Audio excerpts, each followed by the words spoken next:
I've worked on social media marketing for the last 2 years, and I've looked over the social media accounts of hundreds of studios. And the difference isn't who posts more, it's who uses social media like a system. So let's hit the most important points that you could do to stop from killing your social media outreach.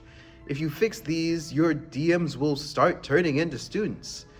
The first thing that a lot of studios struggle with is a poor offer. Most studios post things like, we have openings, sign up now, and we have lessons available, but that's noise. Parents aren't going to scroll Instagram or Facebook or whatever social media platform you're trying to market on thinking, oh, I hope I see a piano ad today.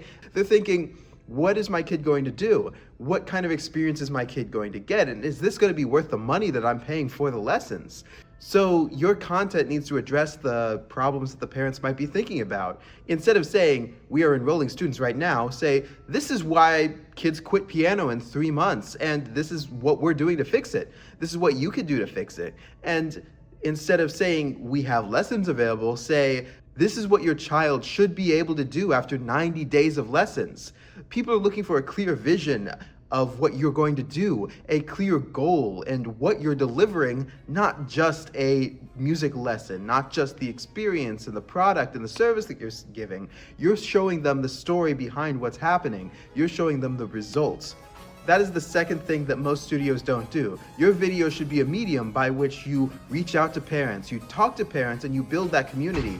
Instead of posting, you should be collaborating with your students. You should be going out and getting their attention. Your video should be used to deepen connection and build community. Instead of just posting what's happening on your studio and what you're doing on a regular basis, you can show this is what's happening behind the scenes. This is the wins that our parents are getting. You're not selling lessons. You're selling community, you're selling confidence, you're selling that transformation. And this doesn't take a lot of effort. This can just be you taking a photo of a child who said, I did this today.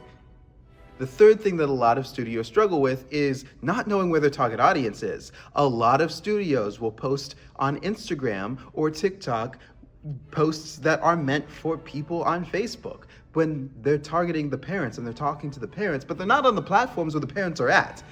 I've seen studios post reels that were meant to talk to the parents, but they're putting that content out consistently on TikTok when that content is clearly made for the type of moms that might be scrolling on Facebook. The best thing that you can do is be aware of what your demographics are, look at where they are, and go meet them. Go to the Facebook groups where people that might be talking about your studio, and that's where you want to post. That's where you want to engage with your audience to reach them, because this is a conversation, and this is a conversation with the people that you're trying to get into your studio. This is a conversation with the parents of the people at your studio, not just the kids who are there. Because you want to reach them, you want to talk to them, and you need to find out where they are to talk to them. You can post on Instagram as well, but make sure that the content that you're putting out is the content that is best suited for the medium that you're posting on.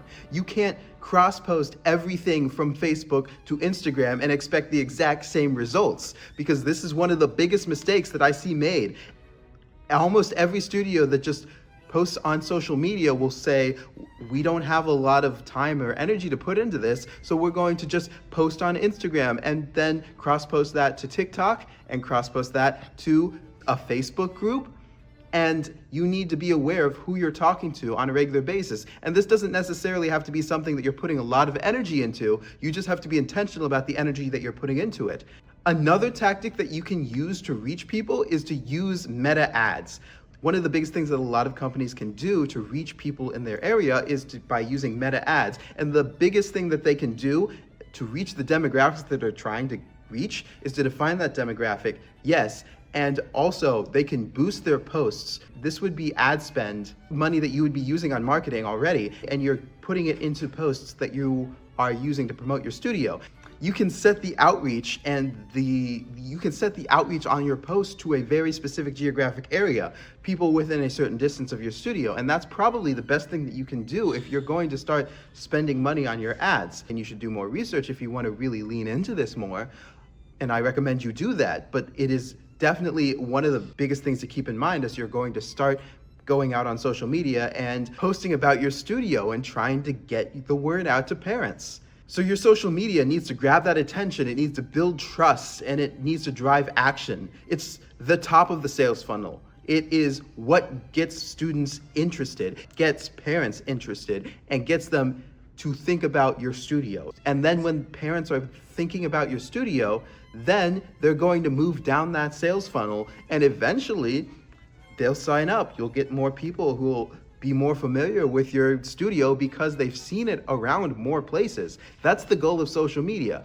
One, it's to interact with the people who are in your audience, and two, it's to make them more aware that you're actually there, out there. And that is the best thing that you can keep in mind as you go out and start putting yourself out there and start spending some of that time and energy that you have to put towards marketing onto social media.